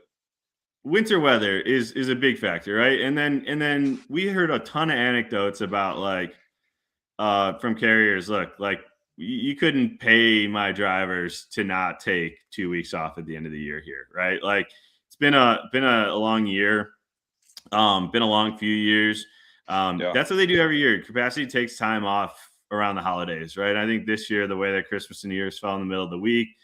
A lot of drivers took those 2 weeks off, and so you got winter weather rolling into that, and seasonal uptick in demand. I think consumer spent really, I wouldn't call it the best year ever for consumer spending on the holidays, but better than expected, and an increase year over year. And so it's not like inflation or the tariffs ended up creating some kind of demand cliff that we saw demand go off a cliff or anything. So I think it's mostly weather and capacity driven, the right mix and blend of conditions for the rate increases we saw. I also think I spoke to it too, carrier behaviors on the pricing side, right? I think, I was hearing anecdotes from people that look like I'm taking the, DAT plus 40% and, I'm still losing money on some lanes, and I think, we're hearing all kinds of crazy numbers. So just the opportunistic mindset of some of these carriers to try and, get the money that they felt they were due for moving freight through that period. And, but I think a downturn in demand that we typically see as we get into February, that's what I'm watching, right? Is it possible that we're in a disruption right now? It's totally possible. It's not, it's a non-zero chance that we're in some kind of, early stages of inflection and this thing is going right now. But in order for me to even address that confidently or even entertain that, I want to see that into February. So February demand, it just comes off a cliff. Every single year you see rates come down, you see demand come down. And so I'm not going to get too excited until I see this thing persisting in February without weather. What's your current prediction on the produce here, like produce season? What are your expectations at the current moment? Yeah, I mean, look, I don't know exactly what the produce yields are looking like yet. I don't know if anybody has any idea what that's going to look like yet. But like I said, I think when you go through these normal periods of seasonal demand surges this year, like the Southeast, for example, during produce, you're going to see a greater rate volatility than you did a year ago. More tender rejections, higher spot rates, and you're going to see that those challenges persist. I think that's kind of what that balance that we're seeing in the market is going to offer when you see demand pick up. A demand shock that we're talking about to shake this market up. It's good. I don't think it's any different when you're talking about short-term seasonal demand creating short-term disruptions. To me, that's the same thing as this market flipping. It's just not going to sustain once that demand fades, right? So, produce is definitely going to create some challenges, especially in the Southeast. I mean, it's going to be a painful year, in my opinion, for brokers looking for capacity, especially heavily on the contract side, and a good place for carriers to try and make some money. Yeah. Let's hear what ChatGPT put for after analyzing the 2025 December report. If you're a freight broker in 2026, your goal is to stay profitable at lower volume and be positioned for upside when capacity tightens. Stop chasing volume is the number one tip and start chasing quality. Bad 2026 broker behavior is taking bad freight just to keep reps busy, competing on price with zero differentiation, overexposed to spot-only shippers. Smart 2026 broker behavior, fewer customers, more contractual control, freight that moves weekly, has routing guide, discipline, can tolerate volatility pricing. Rule: if a shipper squeezes you in a loose market, they'll destroy you in a tight one. Do you agree with this take, David, or no? I like the behavior pieces, right? Like, I think, don't get too ahead of your skis where you're focusing on, where you're going to fail on your contract business right now. I think there's going to be plenty of periods this year that are slower that you're going to have to rely on that contract freight as a broker to keep your volume stable. And you have to be ready to manage that freight during these volatile periods too, right? I think when December hit, it took us a week to really get our operational strategy aligned. Okay, what does award management look like? How do we delegate our allotment of rejections to ensure we're still hitting our scorecard measures, but we're not, taking the loads that are the most painful. What are the customers that are going to offer us spot freight to offset our losses or our lower margins on contract? And how do we balance the book when you get into these periods? I think the best advice I could have is know how to pivot quickly. Like, you're never going to time. It's like a stock market. It's going to be hard to time this market. I think what you have to be really good at is reading and reacting and pivoting and understand how you're going to disseminate that information and action item to the floor. That's what's going to create success, but don't deviate from your strategy around servicing the customer and building that book of contract business. Just know and that you're going to be able to go get that spot freight to offset that margin compression when those periods are good this year. Mm-hmm. It's true. What's the, I guess, breakdown of contract to spot at Arrive? We are pretty strong on the contract side of things. So we have a greater share of contracts right now than spot. And I think that's something that will continue to be the case for us. That's been a big focus. When I first got to Arrive, we were probably 0% contract.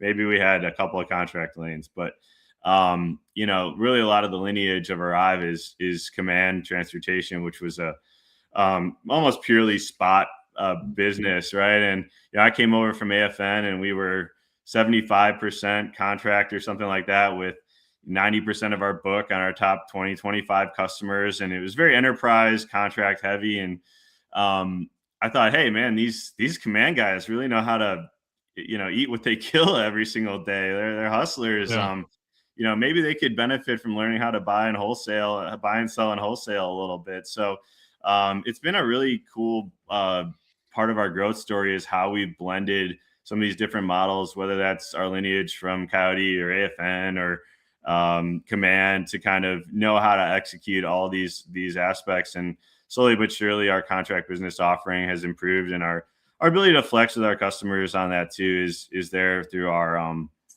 we call it client success teams, which really are operational support to our biz dev teams. Right. If a customer wants to give you a 100 load per day project for 3 months, we have the ability to flex operations resources to absorb that. Yeah. I mean, we didn't realize how big Arrive Logistics was, I think, Reed and I, until we were looking at I knew you guys post. were big, but I didn't know it was that big.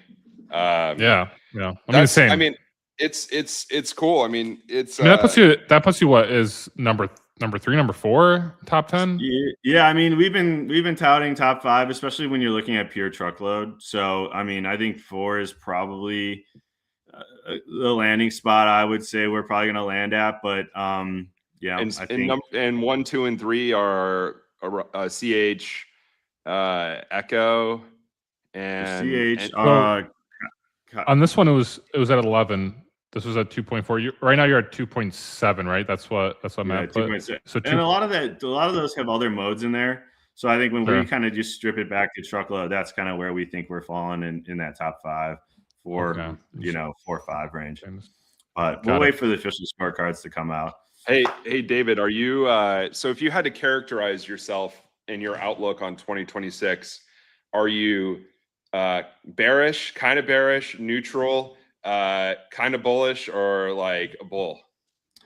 I'm if you're gonna make me pick one, I'm kind of bullish is kind of where I would say I'm gonna land on that one. I think I don't think there's any room for rates to go down from where they've been. I mean, that rate floor is well established, right? And I think the outlook is pretty clear from the capacity side of things. There's not a lot of reasons to expect capacity growth this year, and like I said, it's getting harder, and it's not getting any easier or cheaper to run a truck. So on the supply side, I think attrition is what we're expecting, and really we're just looking at demand as a factor here, right? I think worst case scenario, we're looking at last year as a baseline case for what we see moving forward here. And I think if you see the right demand drivers, that creates my bullish mindset for what could come this year. Again, not sure yet what's going to drive that demand. There's certainly risks that are apparent that could do that, but we'll see what plays out. But kind of bullish is where I'm going to land on your spectrum there, Reed. I love that. I love the kind of bullish. Sorry, I keep forgetting to mute myself when I'm typing. I'm trying to make something here that's going to be good for you guys. Are you cooking right now in the art department? I'm always cooking, but I keep. What you guys are in tune with the market too. I'm just one opinion, right? I don't have the crystal ball. I have one. What are you guys feeling? Where would you fall on that spectrum? Reed, what was the number that you gave to Clayton for ePay Manager when we did 13.42%, I think. 13.42. I think I did like 12% because Clayton and ePay. Cool. Yeah, I think those are in the range. I mean, I've seen forecasts. Last CH one I saw was 8%. We're about 10. RXO called for, they didn't put a number out there, but they said at some point this year we're likely to see rates increase at a faster rate. ACT Research, I think last time I checked, was in the high teens, closer to 20% is where they could see this year. And I was on a call earlier this week, a podcast where Jason Miller thought said he thought 10 to 15 was the top upside there for where rates could get to, but Chris Pickett, one of the the original Coyote Curve guy, his forecast is calling for at least 25 to 30% growth in spot rates. So we got stuff all over the map. What'd you say, Paul? He's very bullish. Very bullish. He thinks upside could be as much as 40% with the right demand drivers. That's I don't think that 30% is an absurd number if you get the right kind of spark. I think we could be thinking about that, but there's nothing I see today that gives me any kind of confidence to put that number out there. I think I think the 10% number we're putting out there is assuming we don't see any major changes. That's where I think we see the peaks this year. David, if you don't mind, I want to kind of close out here with a rapid fire, like 4 questions, just Cool. real quick. Okay. Spot or contract rates lead in 2026? Spot or contract rates, what lead? Yeah. Which one are Like you more, I guess? will it be higher at the end of 26? Yes. I'm gonna go spot. At the end of Okay. 26, I'm gonna go spot. Okay. More carrier exits or stabilization on the non-domiciled kind of stuff? Or actually, sorry, scratch that. Just more carrier exits or stabilization for like overall market exits? I think more exits. More exits, okay. Biggest wild card: demand, capacity, or policy? Policy, because I think that's what's going to drive those other factors. I think policy is the wild card. One freight buzzword that we'll all be sick of by the end of 2026.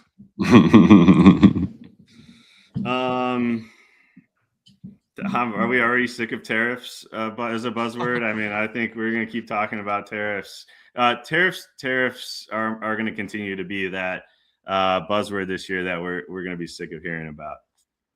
Yeah, I'm already kind of sick of tariffs, but like what I saw, and we were discussing this before you came on, David, was there was a report from one second. What is Reed cooking over there? Okay, so trade deficit.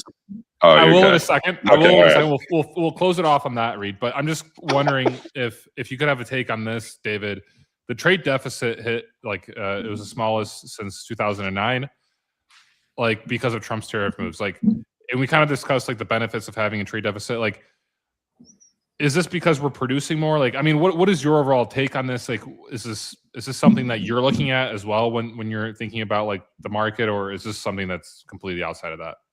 No, it definitely affects it, right? This is a demand component. I think we've seen better balance in import exports, mainly because the reduction in imports, right? You look at this time, I think imports were down about 15%, at least from the orders and what was hitting the shores. So, look, I think what come back to what we might see this year, right? I think if you continue to see imports, an opportunity for imports to ramp, that's going to be something that could drive freight demand. But one of the things we've seen when imports really ramp up is that the rail, it has a lot of capacity to help support those moves into the country. So, to the extent that import boom lasts longer than 3 to 4 weeks, yeah, you could start to see the rail capacity be consumed. But then it's time to see that move to truckload. But for the most part, I think imports don't represent enough of a factor to, especially with the rail absorbing a lot of this stuff coming in, to be something that we look at the same way we did during COVID, where that was just a constant spigot of freight demand for years, right? For almost 2 years. I don't think we're likely to see that this year. Got it. We got to wrap really quick if you guys are I cool with that. I know. You gotta get going. So here we go. Breaking news: David Spencer's kind of bullish on the freight market here in 2026. Yeah, send it to your grandma, okay? Hey, really fun catching up with you guys. I know we always chat when we see each other. It's good to get some. David, do you care if we post this? You guys are gonna do what you want to do anyway, Reed. So I like to ask for permission sometimes. Look, cool. Yeah. Do what you gotta do. I'm it's flashy. But you're kind of bullish. All right, dope, dude. Well, thanks for coming on. You go do your thing. We'll talk to you soon. Okay. Okay, dude. Thank you, guys. Let's talk soon. Bye. Yeah. Yeah, Paul. these graphics are. We need to put the actual Freight Caviar logo on there. But it'll work for now. We should. This is good stuff. Cool, man. Well, let's wrap it up. Yeah, that was the longest live session we've ever done, 2 hours, and we have 204 listeners at the moment. I think most of those listeners are on X. So thanks for tuning in to today's Freight Gong Friday extra long edition. I kind of liked it. I like the fact that we did an hour before we brought on a guest, and then we it's good. I feel like we kind of like warmed up, you know. Yeah. All right. Well, we'll end it. Cool. All right. Just make sure you stay on, Yep. Reed, so that Yep. you could do Yep. the local Yep. recordings. Cool. Yep. All right. Take care, Yep. everyone. See you next week.